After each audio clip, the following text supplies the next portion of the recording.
Juan capítulo 11, versículo 45. Vamos a leer ahí el texto. Juan 11, 45. Dice así la palabra de Dios. 11, 45. Dice, muchos de entre los judíos que habían ido a visitar a María, viendo lo que Jesús hizo, ¿qué cosa sucedió? Creyeron en él. Vamos a leer una vez más el texto. ¿Está bien? Una vez más. Dice así. Muchos de los judíos que habían ido a visitar a María, viendo lo que Jesús hizo, ¿qué cosa dice la Biblia? No escuché. ¿Qué cosa dice? Muy bien. La pregunta es, ¿por qué no todos? ¿Y saben qué cosa es triste ver este final de historia? Yo no sé cuántos finales ustedes esperaron que sean lindos y no tiene un final que ustedes esperan. Miren, todo está preparado para que el final pueda ser feliz. ¿Y el final fue feliz o no? Claro, hubo resurrección, acabó con el dolor, acabó con las preguntas, porque toda la gente se preguntaba por qué Jesús no llegó, dónde estaba Jesús cuando más lo necesitaba, por qué llegó tarde, por qué ahora. Todas esas interrogantes acabaron. Solo que el final de la historia me hubiese gustado que fuese así. Y después que vieron a Jesús hacer el milagro, me hubiese gustado que allí dijera, todos creyeron en él. Me hubiese gustado. Pero no dice así. Voy a hacer una pregunta. ¿Cuántos vieron el milagro? Todos. Repitan eso. ¿Cuántos vieron el milagro? No escuché. ¿Cuántos vieron el milagro? Todos. ¿Cuántos creyeron? ¿Por qué no todos?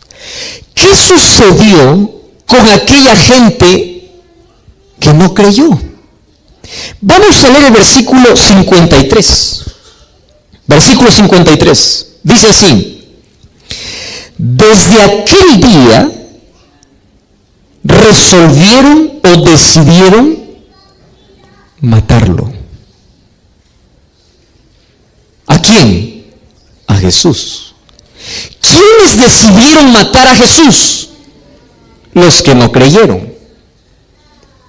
Porque aquellos que vieron el milagro y creyeron en Jesús, lo aceptaron como su libertador, lo aceptaron como el Mesías, lo aceptaron como el Hijo de Dios. Pero aquellos que no creyeron, decidieron matarlo. Tú ya sabes hacia dónde estoy yendo, ¿verdad? El asunto aquí es, ¿crees o no crees? Porque no hay nadie que dice, pastor, yo estoy en medio, a veces creo, a veces no creo. No, es simple.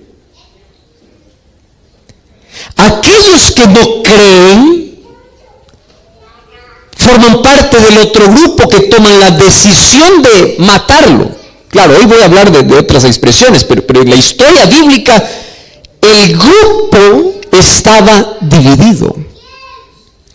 Y una de las cosas que a mí realmente me deja con ese sabor agrio, con ese sabor amargo, es que Dios crea todas las condiciones para que el ser humano se salve y aún así Él decide perderse.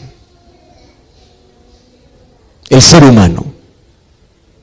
Dios hace milagros, te da vida, te da familia, te da trabajo, te restaura, te ofrece perdón, te ofrece salvación, extiende su mano, te dice yo quiero salir y tú dices no, yo quiero alcohol, yo quiero droga, yo quiero placer, yo quiero autodestrucción, yo quiero amargura, yo quiero fracaso, yo quiero dolor. Y el ser humano elige aquello que no le hace bien. Y aquí hay un viejo dicho que dice, ¿no? aquel que no quiere creer, aunque vea el mayor milagro, no cree. No cree. Y aquel que quiere creer, aunque no vea, cree. Tengo un ejemplo. Un día Jesús estaba pasando por Jericó. Y dice la Biblia que había 2 ciegos que le dijeron: Señor, Hijo de David, ten misericordia. Ojo, 2 ciegos reconocían a Jesús como el Mesías. Ciegos.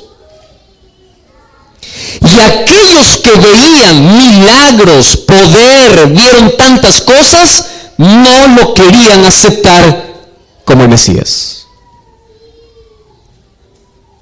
Porque aquel que no quiere creer, no importa cuántas cosas pueda haber, no cree. Ahora, muchos creyeron. Me llama la atención esto. Muchos creyeron. ¿Y por qué no todos? Y yo quiero a propósito ahora volver 10 versículos atrás. Vamos al versículo 35. Ustedes se acuerdan que yo estaba con una deuda desde hace 2 noches. Yo les dije que esta última noche iba a dar la respuesta a un interrogante que yo siempre tuve. Versículo 35 de San Juan capítulo 11. Juan capítulo 11, versículo 35. Vamos a leer el 45 primero, ahora el 35. Dice así, es uno de los textos más cortos de la Biblia. Tanto así que algunos ni siquiera necesitan ayudar. ¿Qué cosa dice el texto? Jesús lloró. Muy bien, hoy voy a dar la respuesta entonces. ¿Por qué lloró Jesús? ¿No crees que Jesús lloró? Porque ahí estaba Lázaro muerto, estaba detrás de una piedra, estaba con el cuerpo descompuesto. ¿Por qué iba a llorar si sabía que iba a resucitar? Tú no lloras cuando sabes que hay solución. Las lágrimas del ser humano es la muestra o de una emoción fuerte, o de una desesperación, o de una angustia que el ser humano enfrenta al ver que todo acabó. Al ver que es impotente, al ver que no puede. Y el ser humano desahoga y llora. Y ahora dice, Jesús lloró, solo que no nos explica el porqué. Y el evangelista empieza a avanzar con la historia. Ahí Juan continúa escribiendo su libro y dice, Jesús lloró, punto. Y de allí continúa con la historia. De ahí le dice, quita la piedra. De ahí le dice, Lázaro, sal. Y de allí continúa con la historia. Y termina allí diciendo, entonces muchos creyeron, pero otros decidieron matarlo. Ahora tiene explicación y respuesta las lágrimas de Jesús. ¿Por qué lloró? Porque él hizo todo, escúchame esta palabra, todo, para que la gente pueda creer. Lo mismo hoy. Jesús hizo todo para que tú puedas salvarte, todo. Pero la gente no quiere creer. Si hay algo que lastima tanto el corazón de Jesús, es la indiferencia, la soberbia, la terquedad, la rebeldía.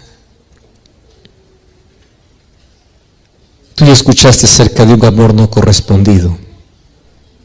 ¿Qué es un amor no correspondido? Donde una persona hace todo, absolutamente todo, y hasta lo imposible para que la otra persona también responda a ese amor. Pero no responde. Hiere. ¿Y tú sabes cuál es el amor menos correspondido en este planeta? Es el amor de Dios para el hombre y la respuesta del hombre para Dios. Hace todo. Pero algunos creen y otros lo condenan. La pregunta es, ¿qué hace que una persona crea y otro le condene? ¿Qué hace que pueda existir esos dos grupos? La respuesta es obvia. Hoy voy a hablar acerca de cómo algunas personas tienen el corazón endurecido. Y cuando yo hablo de corazón, no estoy hablando de aquel órgano que late y que bombea sangre, no. La Biblia, cuando habla de corazón, está hablando de conocimiento, de inteligencia, del cerebro, está hablando del asiento de nuestras elecciones, de nuestras motivaciones, está hablando de nuestra mente específicamente. Ahora la pregunta es, pastor, ¿el ser humano puede cerrar su mente a la influencia del Espíritu de Dios? Puede. Y cuando la mente se cierra el ser humano y no da lugar, por más que Jesús llame, por más que levante la voz, por más que haga milagros, por más que haga lo que haga, el corazón se endureció.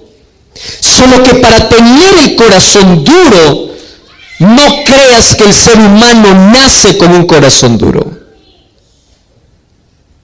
El endurecimiento del corazón es un proceso en la vida, donde el ser humano va perdiendo la sensibilidad. Vamos a imaginar que un día va para el campo para ayudar a la familia y el padre le da un machete, ¿no? El instrumento para cortar, o le da una pala, una palana para poder trabajar en el campo. Cuando él agarra ese machete o agarra esa pala, va para trabajar. Cuando empieza a trabajar unos 10 minutos, en la mano va a ocurrir algo. Primero va a causar dolor, porque la mano, ¿qué cosa es? Sensible. Y cuando él continúa trabajando, aquí en la mano va a surgir una ampolla. Y si él continúa trabajando, esa ampolla va a reventar. Y cuando la ampolla revienta, nace detrás una piel más dura. ¿Cómo se llama esa piel? Callo.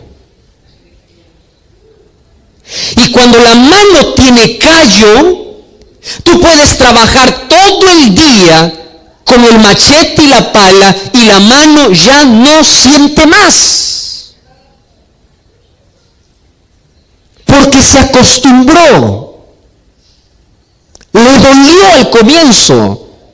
Pero fue un proceso donde a pesar del dolor continuó insistiendo con la pala. Es solamente una ilustración. En la vida del ser humano es así. Cuando yo me reúno, por ejemplo, con unos muchachos de 8, 9, 10, 11, 12 años. Yo ya hice algunas campañas para menores hace algún tiempo. Me encanta hablar también para niños y contar las historias. Cuando tú cuentas una historia a un niño de 8, 9, 10, 11, 12 años, él se concentra en la historia y tú empiezas a dibujar en su mente. Y finalmente le dices que Jesús le ama. Y cuando tú haces un llamado y dicen, ¿cuántos quieren aceptar a Jesús? Todos los niños levantan la mano. Y si tú preguntas a los niños, ¿ustedes quieren entregar su vida? Quiero. ¿Ustedes quieren bautizarse? Quiero. Todo quiere. Todo lo que tenga que ver con Dios quiere. Pero anda un grupo de 25, 30, 40, 50 años.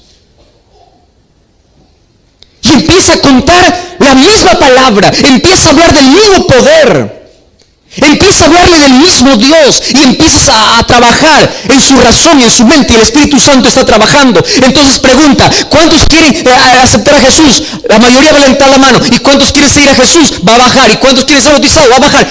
¿Por qué?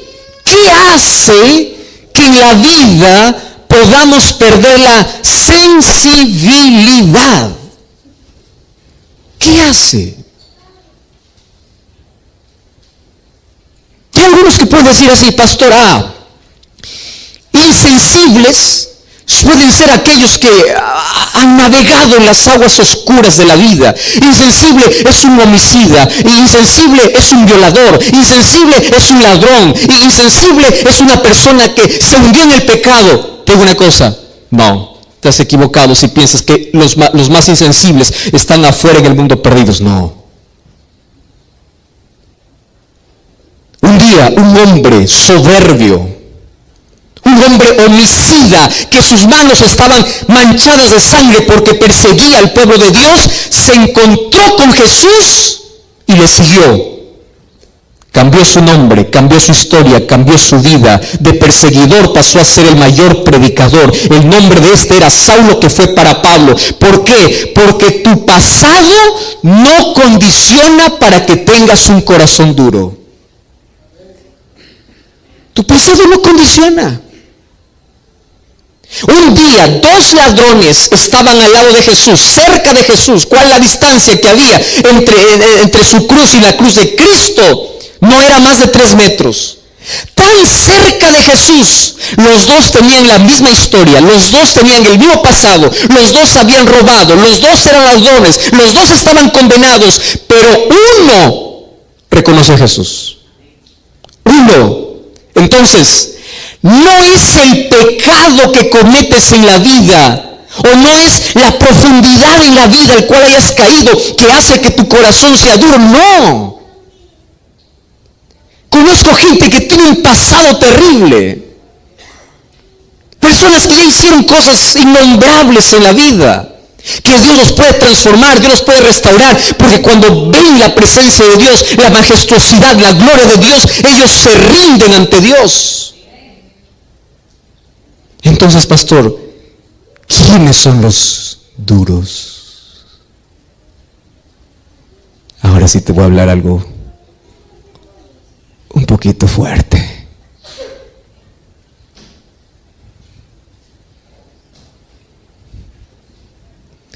¿Sabes quiénes son los que tienen el corazón más endurecido?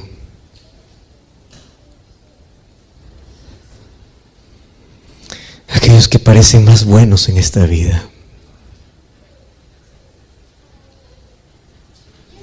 Incluso aquellos que van a la iglesia. ¿Tú sabes quiénes eran los judíos? Conocían de Dios, practicaban ritos, se apegaban a la ley, pensando que la ley los podría salvar. Y claro, nosotros sabemos cuál es el plan que tiene la ley. La ley nos salva, pero cumple una función en la experiencia humana. El resultado de nuestro amor a Dios es guardar su ley. Nosotros no guardamos la ley de Dios para salvarnos, sino guardamos la ley de Dios porque somos salvos por Él. Porque el resultado de la gracia transformadora de Dios en tu vida es la obediencia natural. Pero los judíos fueron al otro extremo. Se aferraron a la ley y despreciaron a Cristo. Y ellos tenían el corazón endurecido a tal punto que desde ese día que vieron el milagro de Jesús, decidieron matarlo. Mira, tener el corazón duro no es una cuestión de una persona que tiene un carácter fuerte, una persona que hizo cosas de malas en la vida. No, el corazón duro es un proceso. Y aquí voy con la primera característica de aquel que tiene el corazón duro. Escúchame con atención. Corazón duro es aquel que está familiarizado con la voz de Dios, pero no obedece la voz de Dios. Voy a repetir esto. ¿Está bien? ¿Quién es aquel que tiene el corazón duro? En primer lugar, es aquel que está familiarizado con la voz de Dios, pero no obedece la voz de Dios. Y yo aquí estoy hablando para alguien que conoce tanto de Dios, creció en un hogar cristiano, su familia es cristiana, conoce de la Biblia, para una persona que tiene todos los principios en la mente, para una persona que tiene conciencia de Dios, para una persona que conoce tanto para salvarse, pero no se rinde. Y sabes que esa persona puede llegar a endurecer su corazón. ¿Sabes por qué? Porque pierde la sensibilidad. La primera vez que escucha dice: pastor, me encanta, quiero entregar mi vida a Dios, pero todavía no, la próxima vez, ahora no, después, y va jugando con la voz de Dios, hasta que un día escucha lo mismo, el Espíritu Santo sigue trabajando, pero no siente más. ¿Quieres ponerte un ejemplo? Vamos a la Biblia. Éxodo. Queridos, vamos a Éxodo capítulo 10. ¿Sabes que el libro de Éxodo habla sobre la historia de un hombre que endureció su corazón? Y ahora te voy a explicar por qué a veces en la Biblia o aquí en el libro de Éxodo dice que Dios endureció el corazón. ¿Fue Dios que endureció o fue el que se endureció? Vamos a Éxodo capítulo 10. Mira, ven. Cuenta la historia de uno de los gobernantes de aquel imperio que oprimió al pueblo de Israel, al pueblo de Dios, fue Faraón. Tú conoces toda la historia, su rebeldía y todo. Pero me llama la atención 3 versículos. Éxodo 10, versículo 3. Mira lo que dice la Biblia. Éxodo 10, 3. Presentándose Moisés y Aarón delante de Faraón, le dijeron, escúchame lo que dice la Biblia. Así dice el Señor. ¿Qué cosa le dice el Señor? ¿Hasta cuándo? ¿Comprendes esta pregunta? ¿Hasta cuándo vas a rechazar de humillarte delante de Dios? Deja ir a mi pueblo para que me sirva. Pregunto, ¿Faraón escuchaba la voz de Dios? Escuchaba. Moisés y Aarón iban en el nombre de Dios. Y aquí Dios mismo le dice a Faraón, Faraón, dime, ¿hasta cuándo? Ya, vamos a ir vamos un poquito más adelante. Versículo 16. Miren lo que dice. Entonces se apresuró Faraón en llamar a Moisés y a Aarón y les dijo, pequé contra el Señor vuestro Dios y contra vosotros. ¿Qué les parece ese texto? Es lindo como parecer un amén, ¿verdad? Finalmente uno dice, amén, finalmente el Faraón se arrepintió. Él está reconociendo que ha pecado contra Dios. Y viene el versículo 17. Ahora pues yo les pido que me perdonen por mi pecado esta vez y que ustedes oren al Señor vuestro Dios y quite de mí esta plaga. ¿No les parece un reconocimiento interesante? Sí, ¿verdad? Y puedo decir, wow, amén, aleluya, el Faraón se arrepintió. Me leo un poquito más abajo. Versículo 20. Y el Señor endureció el corazón de Faraón y no dejó ir a los hijos de Israel. Pastor, pero aquí dice que Dios lo hizo. Préstame atención acá. Esta es una de las discusiones para muchas personas. Dice, Dios lo endureció. No, espera un momento acá. El amor de Dios, la misericordia de Dios, la gracia de Dios, los milagros de Dios funcionan así. Voy a tomar la misma historia que hemos leído de Lázaro. ¿Quién hizo que algunos creyesen y otros no creyesen después de haber visto el milagro? ¿Eso fue decisión divina o decisión humana? Humana. Porque Dios te dio libertad. Ahora, ¿por qué dice aquí Dios endureció el corazón? Vamos a ir por partes. El amor de Dios es como el fuego o es como el sol. Voy a tomar las dos ilustraciones. Cuando tú colocas fuego y colocas una olla de agua hirviendo y tú colocas allí una papa, escúchame aquí con atención, colocas una papa a una olla de agua hirviendo, dentro de 5 a 10 minutos, ¿cómo está la papa? Blanda. ¿Cómo entró? Duro. ¿Cómo salió? ¿Qué hizo? ¿Quién hizo eso? El fuego. Si tú traes un huevo frágil, ¿verdad? Colocas al mismo fuego donde la papa se deshizo, ¿qué sucede con el huevo? Se endurece. Pero tú puedes decir, es el mismo fuego. Es el mismo fuego. El sol puede derretir la cera, o puede endurecer la arcilla. Y el ser humano es así. El mismo milagro, algunos les puede endurecer y a otros hacer creer, pero no es un asunto de Dios, es asunto de elección humana. Y fíjate lo que sucede con esa historia. ¿Qué sucede con Faraón? Faraón dice, está bien, yo pequé, ahora reconozco, está bien, quítame por favor esta plaga, me está molestando. Ahora, ¿qué sucedía? Quitaba la plaga y nuevamente se endurecía. Muchos tienen el corazón de Faraón. ¿Sabes cuál es el corazón de Faraón? Aprenden a jugar con Dios. ¿Por qué? Porque solamente buscan a Dios en la necesidad. Pasa la necesidad y dan la espalda a Dios.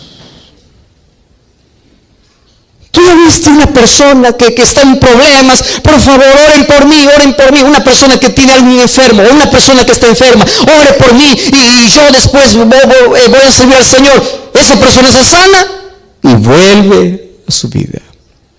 ¿Quieres un ejemplo más claro? Yo no sé cómo aquí reaccionan, pero allá, por ejemplo, he estado ya en varios países.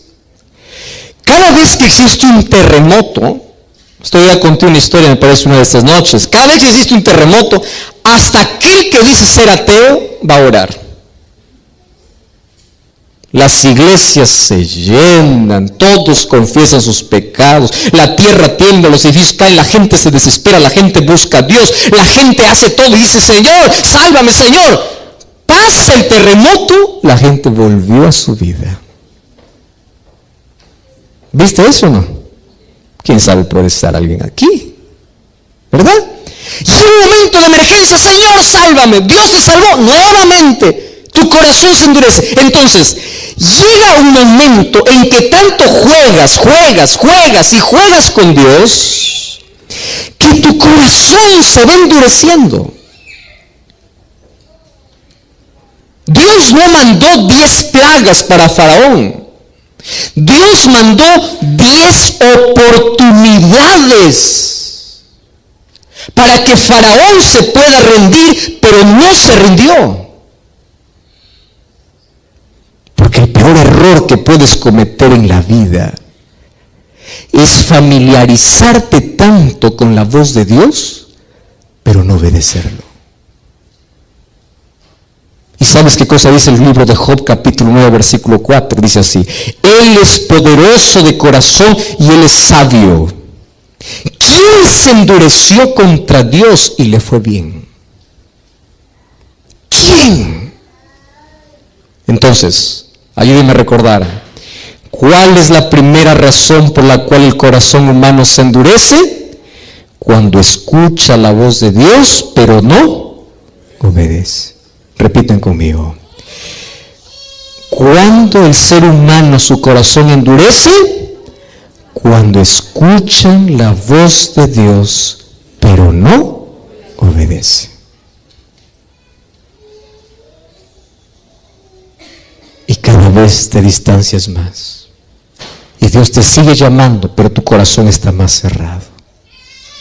Vamos a una segunda. La Biblia habla de un hombre que se perdió estando tan cerca de Jesús. Incluso formó parte de los discípulos de Jesús. El nombre de este apóstol, de este discípulo, fue Judas. Hablar de Judas es hablar de un hombre tan extraordinario. Ustedes saben que de los 12 discípulos que Jesús tenía, el hombre más brillante, más educado, el hombre más, podríamos llamar con mejor coeficiente intelectual, el de mejor reputación, tanto así que los discípulos depositaron su confianza para hacerlo tesorero. Los ojos de todos los discípulos, cuando hablaban de una persona brillante entre el grupo, era Judas. Si alguien decía, los discípulos de Jesús son una tira de ignorantes, alguien decía, cállate porque ahí está Judas. Judas, educado, inteligente, brillante, una persona que tenía tanto futuro, que si se hubiese colocado en las manos de Dios, él hubiese sido un apóstol grande, un apóstol de influencia, hubiese llevado quizá allí junto a Pablo el evangelio para todo el mundo de su época. Sin embargo, él caminó con Jesús, vio milagros, vio allí los panes multiplicarse, vio a la hija de Jairo resucitar, vio el milagro de Jesús frente a la tumba de Lázaro, vio a los ciegos abrir los ojos, vio a los cojos caminar, vio tantas cosas que Jesús hacía y terminó perdido. ¿Por qué? Vio tanto. Es como decir a alguien que viene aquí años para la iglesia, canta, adora, es líder, predica, hace todo y termina perdido. ¿Cómo se perdió? Ah, no, pastor, es que Judas tenía un problema de carácter, tenía un problema de ambición.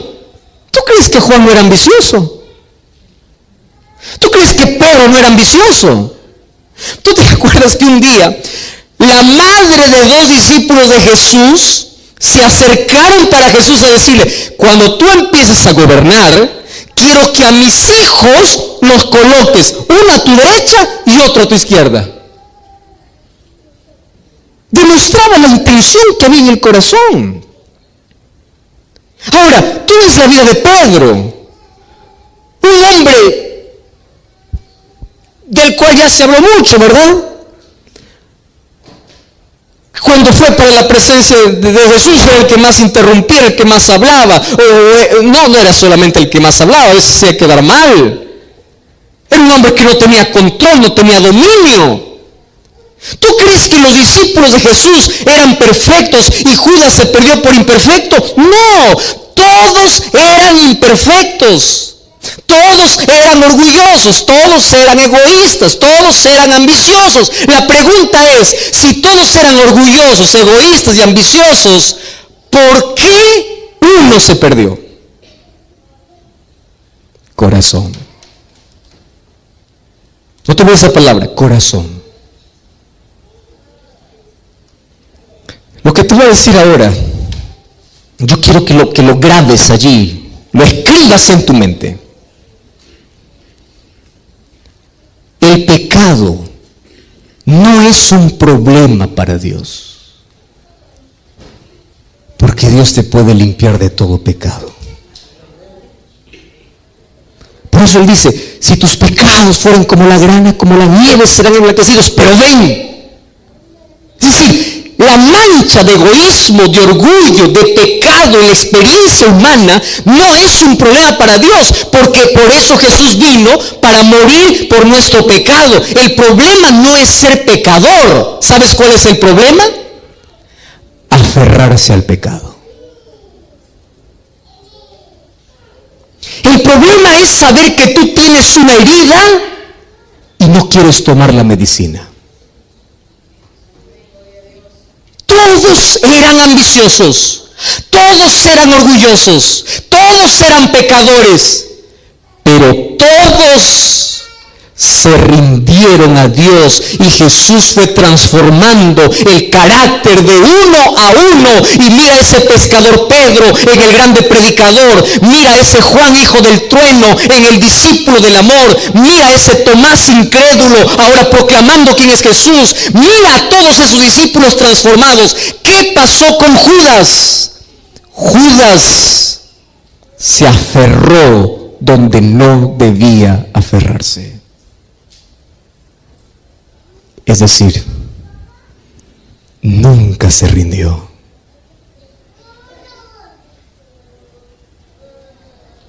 Queridos amigos, yo estoy hablando aquí esta noche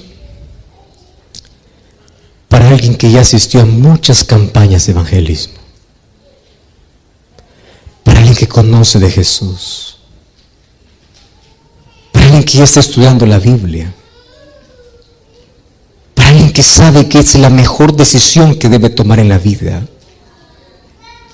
Estoy hablando para ti, que decidiste decidiste dejar el seno del Padre por andar allí en la inmundicia del mundo y hoy descubres que no eres feliz allá, pero te da miedo regresar, porque te da miedo que los hermanos de la iglesia te miren indiferente, te da miedo que Jesús no perdone tus pecados. Déjame decirte una cosa, vuelve, ven a Cristo. El problema para Dios no es tu pasado, porque Él puede arrancar las páginas más oscuras de tu vida. El problema no es que tu vida esté destruida por el pecado, porque Dios lo puede construir para su reino. El problema es que tú no quieras, es que tú no sueltes aquello que tienes que soltar, es que tú no decidas hoy volver. Es que escuches tanto la voz de Dios, te acostumbres a escuchar y a escuchar tantos llamados, pero no estás dispuesto a ir y a rendirte delante de Dios. Ese es el problema. ¿Cómo se endurece el corazón? La segunda razón es cuando tú te aferras donde no tienes que aferrarte. No te aferres al pecado, aférrate a Cristo. Él puede transformar tu historia, Él puede cambiar tu vida. Por eso la invitación de Jesús es así: si oyeres hoy su voz, no endurezcáis vuestros corazones. ¿Tú sabes por qué en la Biblia no existe mañana? Porque el mañana es un misterio que no sabes si lo vivirás. Apocalipsis 3:20 dice así: he aquí estoy, no dice estaré. ¿Qué cosa dice? Estoy. Porque la salvación en la Biblia es un llamado urgente y presente. Esta noche tengo una pregunta para ti. Y la pregunta es: después de haber visto tantos milagros en la vida, ¿cuál es tu actitud? ¿Creer o condenar? Esa respuesta lo tienes tú. Si hay una de las cosas que más me entristece, es imaginar el rostro de Cristo bañado en lágrimas, donde Él hace todo, absolutamente todo para salvarte, pero tú eliges perderte. Si tú eres padre, vas a comprender por lo menos un poquito qué significa llorarle a un hijo para que cambie y él no cambia.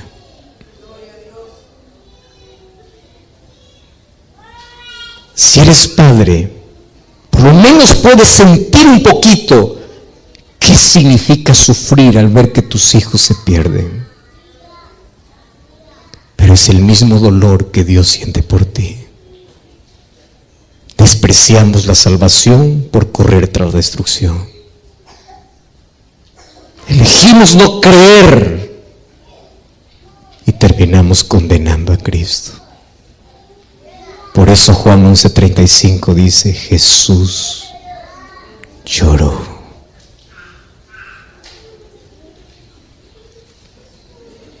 Hace algún tiempo escuché una historia de un muchachito que vivía en una de las tribus allá en el África, muy pobre. Pobre. No tenía ninguna comodidad, vivía casi en la intemperie. Y allí un día llegó hasta una de esas tribus un misionero, un pastor.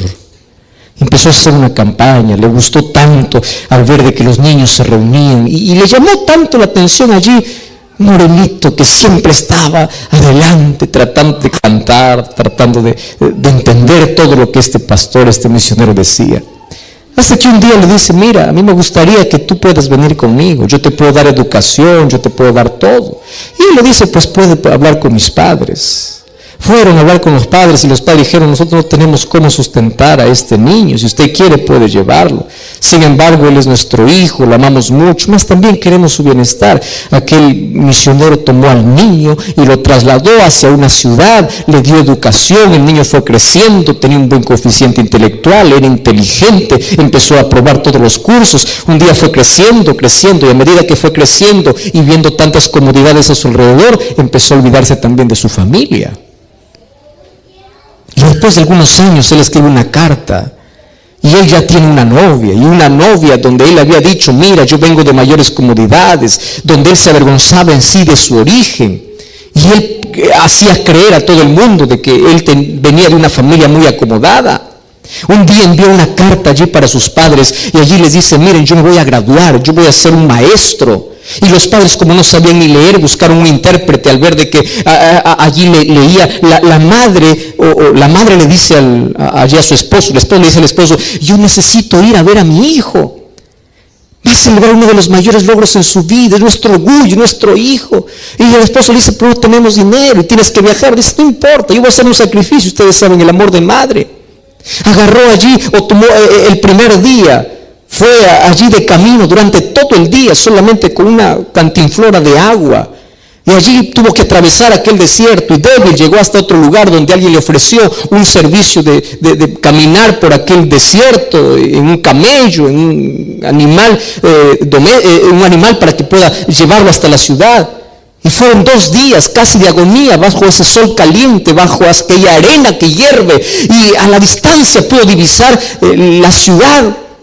Y allí el poco dinerito que había juntado durante toda su vida, lo colocó allí en su seno la madre y dijo, lo primero que voy a hacer cuando vea a mi hijo es correr, es abrazarle, no lo vi tanto tiempo, y yo lo amo, no pude darle lo mejor, pero yo lo amo.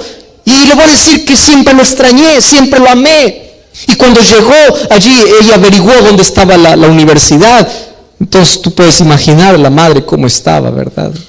Andrajosa, no tenía un zapato, estaba descalza, estaba con un vestido, no ni siquiera un vestido, ¿verdad? Era pocas ropas que tenía por la miseria donde ella vivía. Y de pronto cuando llegó a la universidad, allí este muchacho vio que en la distancia se aproximaba alguien que parecía ser de su tribu. Y aquel día era el día de graduación. Y aquel día fue donde todos tenían que celebrar. Y él era uno de los alumnos más brillantes. Y él se fue, se escondió y dijo, yo hoy día no voy a salir, hasta que el rector se dio cuenta de todo eso. Y en aquel día donde estaban entregando los diplomas para todos, en aquel día le dicen a este muchacho, nosotros tenemos una sorpresa para ti.